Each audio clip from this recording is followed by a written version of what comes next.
Tonight, we explore a story not of monsters or ghosts, but of something far more dangerous. An idea. An image.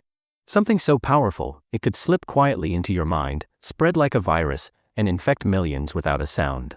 A silent psychological pandemic, born in the shadows of modern fears, corporate control, advanced mind games, and the darkest corners of the internet. So turn off the lights, close your eyes, and just listen. The internet is a vast, digital ocean, and in its deepest, darkest trenches, things can wash ashore that defy all understanding. For the small, dedicated community of users on an obscure image board forum dedicated to architectural history and design, it was a place for serious discussion. They shared blueprints of Gothic cathedrals, debated the merits of Art Deco skyscrapers, and posted photos of forgotten brutalist structures. It was a quiet, scholarly corner of the web. Until the morning of September 17, 2018. The post was made by a user named archivist_07, a handle known for posting high-quality, obscure historical photos. The subject line was simple: unknown neoclassical sculpture, provenance unclear. Thoughts. The post contained 4 photographs of a marble statue. The statue was of a human figure, but its style was immediately unsettling to the forum's trained eyes. It depicted a man in a pose of extreme, agonized contortion. He was on his knees, his head thrown back, and his hands were clutching at his own face, fingers digging into the stone cheeks as if trying to tear the skin off. The musculature was rendered with hyperrealistic, almost anatomical detail, every tendon and vein straining under the marble skin. The face was a mask of pure, silent scream, a depiction of terror so visceral it felt like it should have been audible. But it was the craftsmanship that caused the first ripple of confusion. The members of the forum were experts. They could identify a Bernini from a single fold of drapery. This statue was impossible. The way the figure's fingers seemed to press into its own pliable cheeks, the subtle give of the marble flesh under the fingertips, this was a level of realism that defied the material. Marble doesn't look soft. It doesn't look like it can be depressed under pressure. Yet, in these photographs, it did. The lighting in the photos was flat and clinical, like museum documentation shots, but there was no information card, no placard, no other statue in the background. Just this single, horrifying piece of art against a plain gray wall. The first comments were typical for the forum. Fake. Clearly a digital composite. The physics of the fingers are wrong. Style is anachronistic. Mixes Hellenistic pathos with a digital uncanny valley effect. Weird. Archivist_07, where did you find this? What's the collection? But Archivist_07 did not reply. Hours passed. The discussion grew more intense. A user claiming to be a stone carver commented, "I've been working marble for 25 years. This is not physically possible to carve. The points of stress where the fingers meet the face would be incredibly fragile. It would snap during sculpting or transportation. This is a render. A very good one, but a render." Then, a new user, topology_node, entered the thread. Their comment was short and stark: run a reverse image search. Several users did. Google, TinEye, Yandex, every reverse image search engine came back with the same result: 0 matches. This image did not exist anywhere else on the internet. For a piece of art this visually striking, that was statistically impossible. Any viral image, any museum piece, any student project, something always shows up. This was a true digital ghost. The thread's energy shifted from skeptical to uneasy. Where did this come from? Who made it? What was it? Later that night, Archivist_07 finally replied. His post was brief and caused a chill to descend over the entire forum. Apologies for the delay. I cannot reveal my source. It was part of a digital cache of images from a private server in Eastern Europe, slated for deletion. The file was named guidoremnant.jpg. There were others. I will not be posting them. And then, Archivist_07 logged off. He would never post on the forum again. His account went permanently dormant. But it was too late. The image, which the forum had dubbed the Guido Remnant, had been saved, downloaded, and shared. It began to leak out from the architectural forum onto other parts of the internet, onto Reddit threads dedicated to creepy art, into paranormal Discord servers, onto blogs about the unknown. And that's when the first reports began to trickle in. They started as isolated comments on different platforms, easy to dismiss as trolls or coincidences. A user on Reddit commented, "I stared at this picture for like 10 minutes trying to figure it out, and now I have a splitting headache that won't go away." Another on Twitter wrote, "Weirdest thing. I showed the Guido pic to my roommate, and our dog, who was in the room, started whining and hid under the bed." A third person on a forum claimed, "I had a nightmare about that statue last night. It was in my hallway. It wasn't screaming anymore. It was smiling. The stories were anecdotal, the stuff of cheap creepypasta. But they were persistent. And they all centered on the same thing, a physical or psychological reaction to the image itself. The mystery of the statue was no longer about who made it or what it was. A new, more disturbing question was now being asked by a growing number of people across the internet. What does this thing do? The digital ghost had escaped its bottle. And it was just beginning to infect the world. The image of the statue, now universally known by its file name, Guido's Remnant, or simply The Remnant, began its slow, viral crawl across the darker corners of the internet. It was no longer confined to the architectural forum. It seeped into subreddits like r/creepy and r/high strangeness, onto image boards known for their love of the bizarre, and into the private servers of online communities dedicated to analog horror and unexplained phenomena. At first, the conversation was purely academic and skeptical. The image was a fascinating piece of digital art, a masterclass in creating the uncanny. Debates raged about its origin. Was it a hyper-realistic 3D render? A photograph of a practical effect, perhaps made from silicone or wax? The consensus among most rational observers was that it was a brilliantly executed fake. But then, the anecdotes started to multiply. And they began to follow a pattern. It started with the headaches. Users would report that after studying the image for a period of time, usually 5 to 10 minutes, they would develop an intense, throbbing pain behind their eyes, a pressure in the sinuses that wouldn't subside for hours. These reports were often met with derision. "You're just straining your eyes," others would comment. "It's psychosomatic." Then came the reports about animals. A user on a pet owner forum mentioned that her cat, which had been sleeping peacefully on her lap, suddenly jerked awake, its fur standing on end, and stared fixedly at the computer screen displaying the remnant. It then let out a low growl and bolted from the room. Others shared similar stories, dogs whining and hiding, birds becoming agitated and silent in their cages.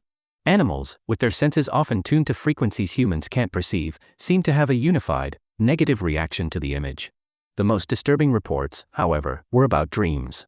It began with a handful of people mentioning offhandedly that they dreamed of the statue. Not unusual, given its striking imagery. But the descriptions of the dreams were eerily consistent. It was never a dream about seeing the statue in a museum.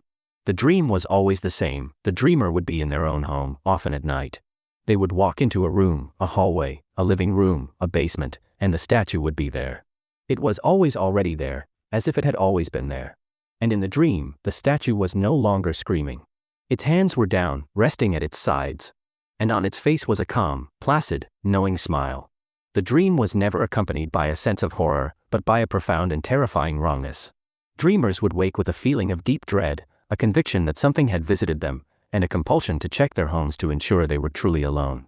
These reports were still dismissed by the majority as mass hysteria, a modern-day version of the War of the Worlds broadcast panic. But a core group of individuals became deeply, personally invested. They weren't just curious, they were concerned. Among them was a neuroscience graduate student named Lena Petrova. Lena stumbled upon the image during a late-night browse of a forum.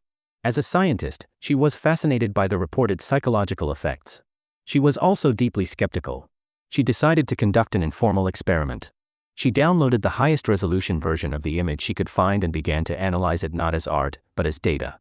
She ran the image through every diagnostic software she had access to. She looked for digital artifacts, hidden layers, embedded code, or subliminal flickers that could trigger a physiological response. She found nothing. The image was, from a data perspective, clean. It was just a JPEG.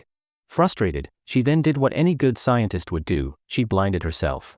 She created a simple survey and gathered a small group of 20 volunteers from her university.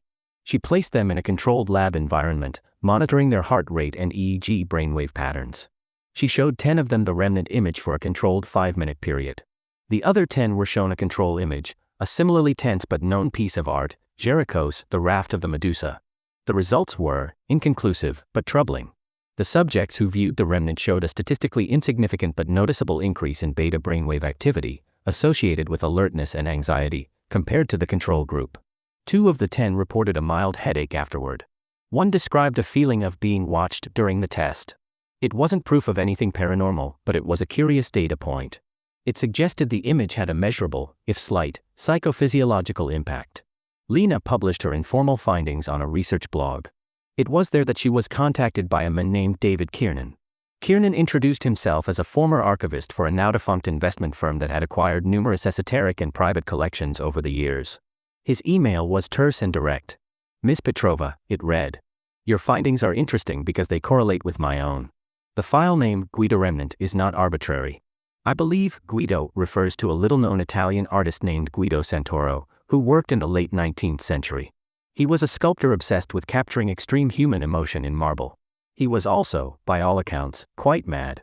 He believed that intense emotion could be locked into an artwork, a concept he called resonant encoding. He disappeared in 1897. Most of his work was destroyed or lost. The image you are studying matches the description of his final, unfinished piece, referred to in his diaries only as the remnant. His last diary entry reads, "I have poured all of it into the stone. The fear is no longer mine. It is the world's. I have more information, but it is not safe to discuss digitally. We should meet." Lena was skeptical. It sounded like a fantastic story crafted to fit the mystery. But Kiernan provided scans of faded, handwritten diary pages in Italian, along with photographs of other, less disturbing Santoro sculptures that shared the same hyperrealistic style. The connection was plausible. Meanwhile, in a different part of the internet, a data archaeologist and hacker known as Mirage was following a different thread. She had become obsessed with the source of the image, the private server in Eastern Europe mentioned by the vanished archivist _07.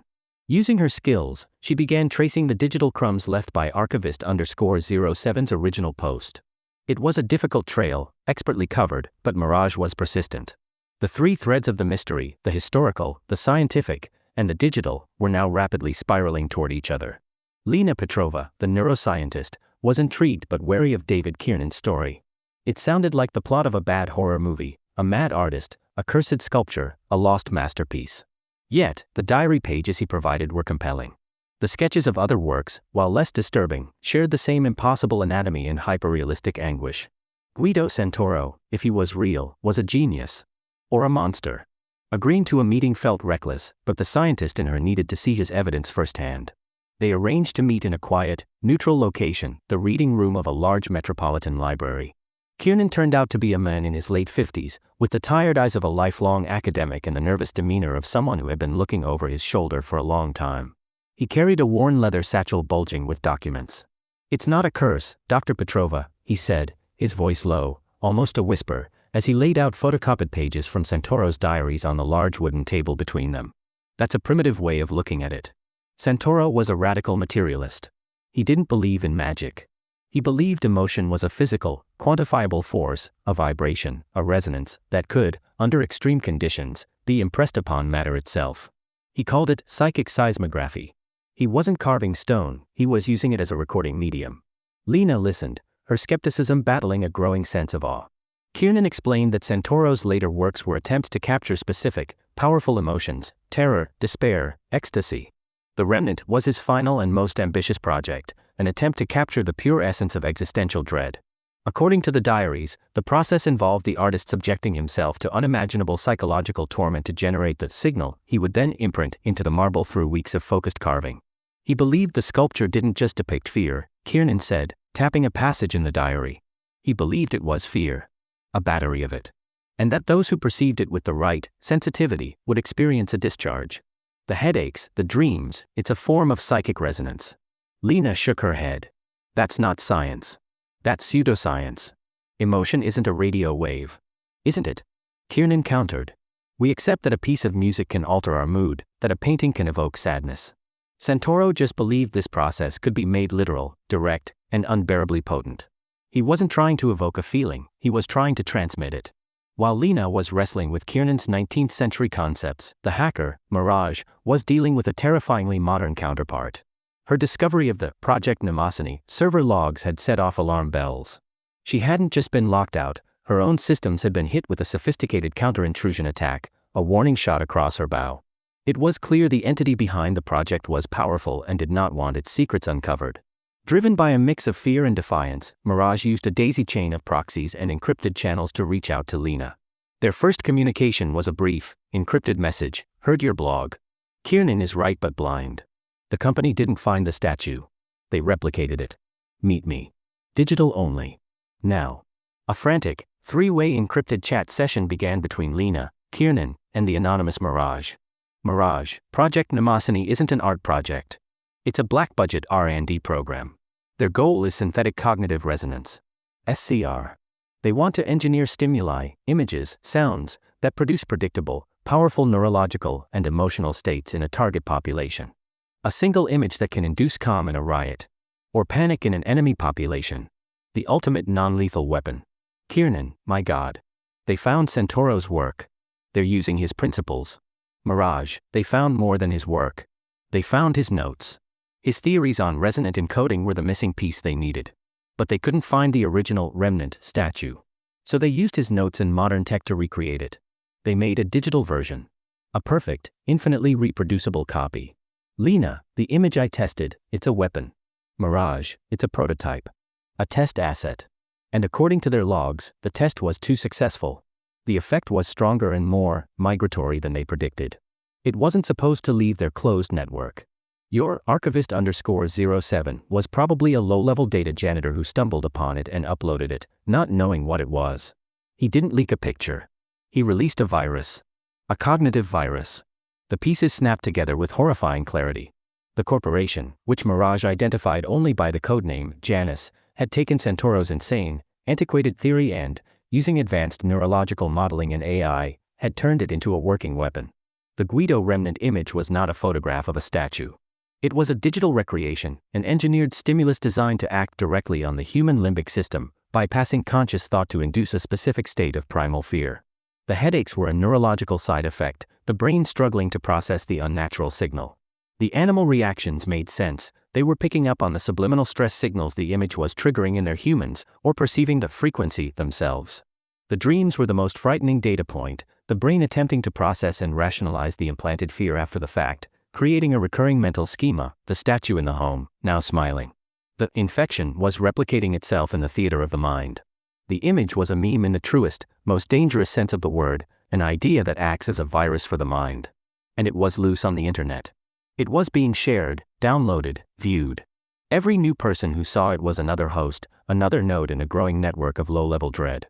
Janus hadn't just had a containment breach, they had accidentally patient zeroed a silent, psychological pandemic. Lena's small, informal study was the first scientific proof that the effect was real. And that made her a target. The conversation in the encrypted chat room was interrupted. Lena received a call on her personal cell phone from an unknown number.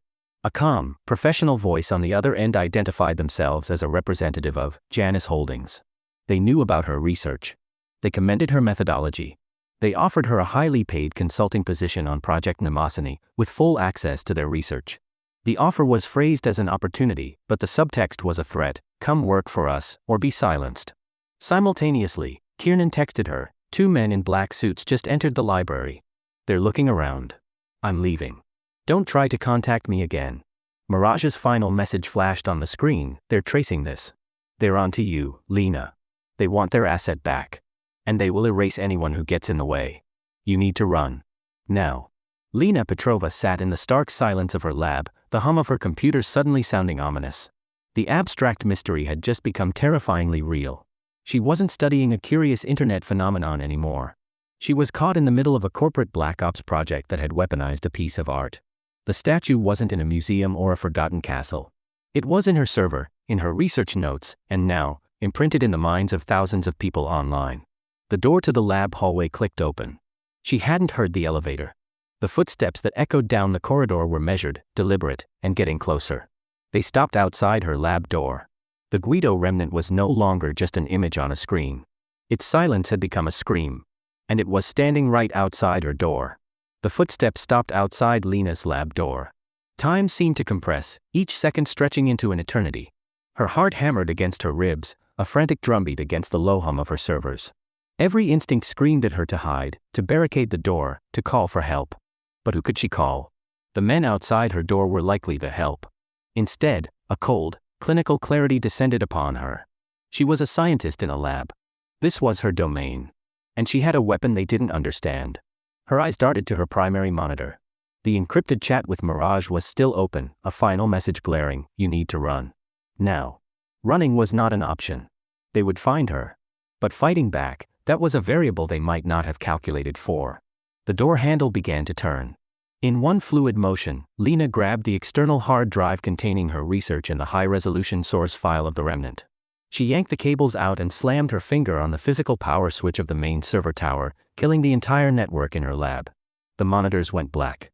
The hum died, plunging the room into an abrupt, deafening silence broken only by the door swinging open. Two men stood there. They were exactly as Kiernan had described, impeccably dressed in dark suits, their faces neutral, their eyes devoid of any discernible emotion. They looked less like people and more like elegant, biological machines. Dr. Petrova, the lead one said, his voice a flat, calm monotone. We're here to discuss your consultancy offer. There's no need for alarm. The offer that comes with a broken door and a threat. Lena said, her voice surprisingly steady. She held up the hard drive. Is this what you want? The man's eyes flickered to the drive. A barely perceptible nod. Your research is of great value. And the primary asset. It needs to be contained. Contained. Lena let out a short, harsh laugh. You mean you want to put the genie back in the bottle? But you can't, can you? It's already out. It's in the wild. It's replicating in the one place you can never control, the human mind. The second man took a step into the room. The movement was smooth, predatory. The signal can be dampened. The source can be erased. The memories can be managed. Lena understood then. Managed meant people like her, like Kiernan, like the thousands who had seen the image, would be disappeared, discredited, or subjected to whatever neurological scrubbing Janice had developed. They weren't just here for the drive. They were here for her mind. She took a step back, toward her secondary workstation, a standalone machine not connected to the killed network. Its screen was still on, displaying a spectral analysis program. You took Santoro's madness and you gave it $1 billion budget, she said, her fingers hovering over the keyboard behind her back. You turned a theory of resonant encoding into a psychological landmine. But you made one mistake. The leadman tilted his head. And what mistake is that, doctor? You assumed the effect was a flaw. A bug.